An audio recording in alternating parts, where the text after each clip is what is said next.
Lewis dot structure और electron dot structure of H3PO4, इसका नाम क्या है? इसका नाम है फॉस्फोरिक एसिड। तो हमें क्या करना है? फॉस्फोरिक एसिड का इलेक्ट्रॉन डॉट स्ट्रक्चर बनाना है। Phosphoric acid, alright. तो सबसे पहले आप क्या करेंगे? वैलेंस इलेक्ट्रॉन आपको पता होना चाहिए। हाइड्रोजन के पास कितना वैलेंस इलेक्ट्रॉन होता है? 1। फॉस्फोरस के पास होता है 5 एंड ऑक्सीजन के पास होता है 6। कैसे निकाला हमने वैलेंस इलेक्ट्रॉन? हाइड्रोजन का एटॉमिक नंबर 1 होता है तो इसके पास 1 पहले से ही होगा, ठीक। फॉस्फोरस का एटॉमिक नंबर कितना होता है? 15। तो क्या बनेगा? 2, 8, 5 ये बनेगा इसका इलेक्ट्रॉनिक कॉन्फ़िगरेशन। एंड ऑक्सीजन का क्या होता है हमारा? 8 होता है, तो इसका बनेगा 2, 6, ऑलराइट। एंड जो लास्ट वाला है, लास्ट वाले सेल को हम बोलते हैं वैलेंस सेल, एंड इसमें जो इलेक्ट्रॉन होते हैं उनको बोलते हैं वैलेंस इलेक्ट्रॉन। तो यहाँ पे ऑक्सीजन के पास 6 वैलेंस इलेक्ट्रॉन है एंड जो फॉस्फोरस है उसके पास 5 वैलेंस इलेक्ट्रॉन है। अब हम इसका स्ट्रक्चर बताएंगे। तो सेंट्रल एटम हमारा क्या होने वाला है? फॉस्फोरस। ये सबसे बड़ा है हमारा साइज में, ठीक है। फॉस्फोरस हमारा होगा सेंट्रल एटम। तो बीच में हमने लिखा है ऐसे फॉस्फोरस P, ओके। देन यहाँ पे कितना ऑक्सीजन है? 4 एंड हाइड्रोजन कितना है? 3। तो 3 हाइड्रोजन 3 ऑक्सीजन के साथ बॉन्ड बनाएगा, मतलब फॉस्फोरस सिंगल बॉन्ड बनाएगा एंड एक ऑक्सीजन हमारा डबल बॉन्ड बनाएगा। कैसे समझते हैं? पहले इलेक्ट्रॉन पुट कीजिए। फॉस्फोरस के पास 5 इलेक्ट्रॉन है, तो ये हो गया 1, 2, 3, 4 एंड 5, ऑलराइट। ये हमने फॉस्फोरस के 5 इलेक्ट्रॉन यहाँ पे लिखे हैं। देन हमारे पास क्या है? ऑक्सीजन है एंड हाइड्रोजन है। तो पहले हम हाइड्रोजन ऑक्सीजन को लिख लेते हैं। ये हो गया ऑक्सीजन, ऑक्सीजन एंड ऑक्सीजन। एक और ऑक्सीजन है, तो टोटल हो गए हमारे 4 ऑक्सीजन। हाइड्रोजन कितना है? 3। तो जो हाइड्रोजन है वो ऑक्सीजन के साथ ही आएगा, तो यहाँ पे हो गया 1 hydrogen and 1 hydrogen and 1 hydrogen यहाँ पे हमारा हो गया,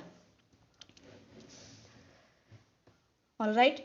अब देखिए फॉस्फोरस का हमने लिख लिया। ऑक्सीजन के पास कितने इलेक्ट्रॉन है? 6। तो इसका इलेक्ट्रॉन हम लिखते हैं 1, 2, 3, 4, 5 एंड 6। इसके इलेक्ट्रॉन को हमने डॉट से बनाया है, इसके इलेक्ट्रॉन को हमने क्रॉस से रिप्रेजेंट किया है ताकि हमें कोई कंफ्यूजन ना हो, ठीक है। यहाँ पे हो जाएगा 1, 2, 3, 4, 5 एंड 6। इस ऑक्सीजन के पास भी कितना इलेक्ट्रॉन होगा? 6 इलेक्ट्रॉन। 1, 2, 3, 4, 5 एंड 6। इस ऑक्सीजन के पास भी 6 इलेक्ट्रॉन। 1, 2, 3, 4, 5 एंड 6। ऑक्सीजन के 6 इलेक्ट्रॉन हमने लिख दिए, फॉस्फोरस के 5 इलेक्ट्रॉन हमने लिख दिया। अब हाइड्रोजन के पास कितना इलेक्ट्रॉन है? 1 इलेक्ट्रॉन है। तो इसके इलेक्ट्रॉन को हम दिखाते हैं ब्लैक कलर डॉट से, ठीक है। ये हो गया इसका इलेक्ट्रॉन, ये इस हाइड्रोजन का इलेक्ट्रॉन एंड इस हाइड्रोजन का इलेक्ट्रॉन हमने लिख दिया यहाँ पे। हाइड्रोजन को थोड़ा सा और नीचे लिखते हैं, ऑलराइट। ये हाइड्रोजन का इलेक्ट्रॉन हमने यहाँ पे डॉट बनाया है। अब देखिए, अब क्या करना है? हमें चेक करना है कि ऑक्सीजन के ऑक्टेट कंप्लीट है या नहीं।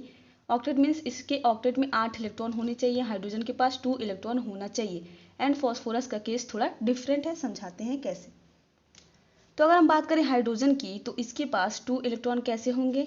ऐसे, यहाँ पे एक एक इलेक्ट्रॉन की शेयरिंग होगी, सिंगल बॉन्ड बनेगा, इसके पास हो गया 2 इलेक्ट्रॉन, ड्यूप्लेट इसका कंप्लीट। यहाँ पे भी हाइड्रोजन सेम केस, 2 इलेक्ट्रॉन। इस हाइड्रोजन के पास भी कितना इलेक्ट्रॉन हो गया? 2 इलेक्ट्रॉन हो गया। इसके पास भी कितना हो गया? 2 इलेक्ट्रॉन हो गया। ऑक्सीजन की बात करें तो ऑक्सीजन के पास कितना इलेक्ट्रॉन हो गया? यहाँ पे 8 इलेक्ट्रॉन। यहाँ पे भी ऑक्सीजन के पास कितना इलेक्ट्रॉन हो गया? 8 इलेक्ट्रॉन। यहाँ पे भी ऑक्सीजन के पास कितना इलेक्ट्रॉन हो गया? 8 इलेक्ट्रॉन हो गया है। एंड इस ऑक्सीजन के पास भी कितने इलेक्ट्रॉन हो गए हमारे यहाँ पे? 8 इलेक्ट्रॉन हो गए। काउंट कर लीजिए, 1, 2, 3, 4, 5, 6, 7, 8। इसके लिए 1, 2, 3, 4, 5, 6, 7, 8। 1, 2, 3, 4, 5, 6, 7, 8। इसका 1, 2, 3, 4, 5, 6, 7, 8। तो इसके पास 8 इलेक्ट्रॉन। इस वाले ऑक्सीजन के पास भी कितने इलेक्ट्रॉन हो गए? 8 इलेक्ट्रॉन। इसके पास भी हो गया 8 इलेक्ट्रॉन, ठीक है। एंड इसके पास भी कितने इलेक्ट्रॉन्स हो गए? 8 इलेक्ट्रॉन कंप्लीट हो गया, ऑलराइट। सबका ऑक्टेट कंप्लीट। अब हम फॉस्फोरस के पास देखें कितने इलेक्ट्रॉन है। तो फॉस्फोरस का बनेगा हमारा ऐसे, सॉरी, ये आएगा हमारा यहाँ पे,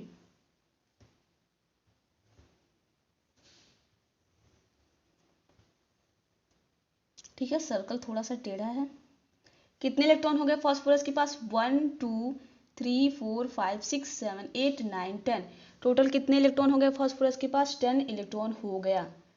यहाँ पे हम लिखते हैं इसके पास कितने हो गए? 10 इलेक्ट्रॉन हो गए। क्यों इसके पास 10 इलेक्ट्रॉन है? क्योंकि इसके पास वैकेंट डी ऑर्बिटल होता है, इसलिए इसके पास ज़्यादा इलेक्ट्रॉन होते हैं, 8 से ज़्यादा।